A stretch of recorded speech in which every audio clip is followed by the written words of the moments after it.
Hi, Midlife Goddess here. I have been talking about Robert Greene, if you've been watching my videos, a lot because I found him to be such an inspiration for a very long time. His first book is, I have it right here, it's The 48 Laws of Power. I think everyone should have this book. It really is a study on human psychology. And if you understand human psychology, it's to your benefit and it's to everyone else's benefit too. His second book, which I liked equally, is this one, Seduction. And seduction, I think, is an art. And if you haven't heard me say before, Robert Greene impresses me because he's the king, the master of being seductive. And if you look at him, he's not he's not Keanu Reeves, you know? He's a guy with glasses. He's got a brilliant mind, a brilliant brain. And for a lot of people, including people like me, the most important thing a person could have is a brain like that. It's called, if you're a sapiosexual, I hate that term, but it means that you're turned on by genius or brilliance. And so I guess, to be honest, I do find Robert Greene attractive in the way that he's written these incredible books, and they're about seduction and power. And seduction and power, it's kind of the same thing. So the first character he talks about in this book, chapter 1, it's types of people who are seductive. And the archetype he talks about is called the Siren. And the Siren is probably it's always been attractive, but it may be even more attractive in some ways now, because usually the Siren is a female, but not necessarily. And I'm sure that in relationships between people of the same gender, definitely they could be any of these roles. So I don't think it's only a woman who's a siren, but I think it's most common when we think of a siren. The examples that I know to tell you of, and that the book talks about, of sirens are female. And it's basically someone who creates a fantasy and an allure around them. And in this day and age, people are pretty bored, I would say. They're looking to feel something IRL, in real life, that means. They are sort of overstimulated by their phones and movies and media in general. And yet in their own lives, it's like nothing that interesting is really happening. You know, they're not on any adventures in real life. They're sort of just reading about other people's adventures or watching other people's adventures on Instagram or on Facebook or a place like that. But do they really have much exciting happen to them? No. And they want it. They want their life to feel exciting, like a movie. And as someone who's lived a very exciting life, I can tell you that that's really possible. Your life can feel that way. And if you can't do it yourself, just find yourself a siren and they will do it for you. A siren is a person who courts mystery. They make you wonder what they're thinking. You'll never quite know. They tend to embrace a theatrical appearance. So they sort of have a noticeable, an eye-catching appearance. And for women, that tends to go with, I mean, you could say, see, the thing you would automatically think of when you think of a siren is you would think of Cleopatra. And most people already know the story of Cleopatra, but if you don't know, she's kicked out of Egypt by her brother, and then she ends up with Caesar. And the way that she meets him is she has herself delivered naked, rolled up in a rug, like a Persian rug or something. And so when the guards let the gift in, they unroll the rug and there she is, coming out of the rug like, you know, Aphrodite from the water. And she creates this absolute dazzle around her that captivates him. And she was known definitely for wearing quite a lot of makeup. She was known for presenting herself in this very theatrical, dramatic way. She was not the most beautiful woman in the room. There are always going to be tons of beautiful women, tons. It's not the most beautiful woman that's the most seductive.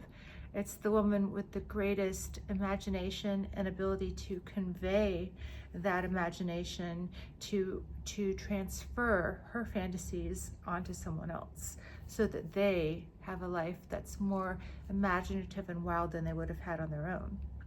So, and men can do this too. Absolutely, men can do this. So you would think automatically that this is a person who presents themselves in sort of a dramatic way. But I will tell you that when I think offhand of one of the women I know who I would absolutely call a siren, she doesn't wear any makeup, none. And she's middle-aged and she's absolutely beautiful. And I think it's sort of a, how can I put it? It's kind of a flex to say, I don't need to wear makeup to look this good. I can just walk in the room and look this good with a bare face. I think it's sort of a flex and I like it. I appreciate it a lot. And she's definitely a siren. Now she does sort of have a flair for the dramatic with her clothes, and she might be wearing something casual, but then have on some ridiculous diamond earrings or something, you know, but no makeup. And there's something about it that it's not always makeup that makes a siren, but in the case of Cleopatra, it was definitely her eyeliner. It was definitely that. And in the case of a man who has this role, I mean, I can remember like it was yesterday, the first time I saw someone who I would consider a male siren, and he walked into a place where I was and was wearing black motorcycle boots, black leather pants, a black leather blazer, a vintage rhinestone brooch on the jacket, and his hair, which was like sort of glossy and whatever, was like knotted and had a chopstick through it. And it was a very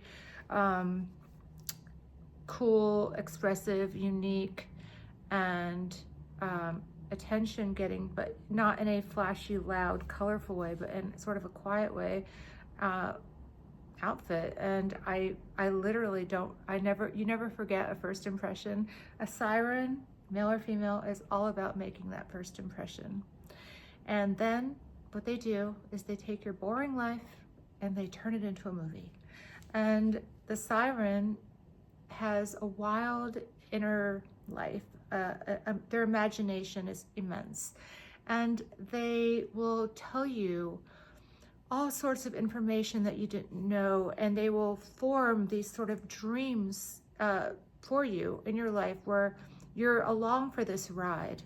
And you'll know that you're with a siren because when you meet other people, they will seem quite boring, quite dull.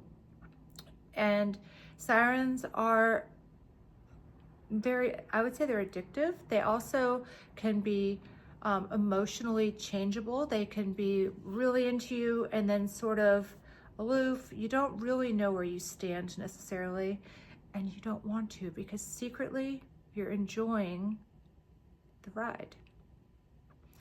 Sirens are the hardest people to get over because of the sort of chapters they create, where you know that there's always another chapter coming if you're along for the ride still.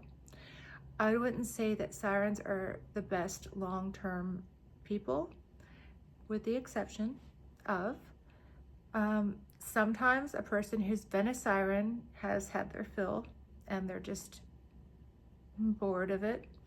They've experienced enough, and then they're sort of wanting the normal life. So if you meet a siren at that age, I think that you can get them to commit. And another way that sirens, I think, can be committed to someone is if that person is a siren too. So if you're with a siren and you want them to be seduced by you, you have to speak their language, and you have to up the game a notch so that they can't replace you. I hope this all makes sense, because it all sounds so vague, but I think if you've been with a siren, you know it, and you know what it was like, you know why you were there and what you were getting out of it. And you know, I mean, if you've ever been a bartender or a therapist, you've heard stories over and over about people talking about this siren that was in their life that sort of broke their heart. They create a lasting impression. So I hope that was helpful, and it's completely inspired by this book, Seduction, Robert Greene, and I highly recommend the book. I'm going to go through every single type of character that he talks about as being seductive, one by one. And if you like it, please give it a thumbs up and share if you would. It means a lot to me. And if you hate it, you can give it a thumbs down. I won't cry too much, just a little. All right, thank you for watching. Bye.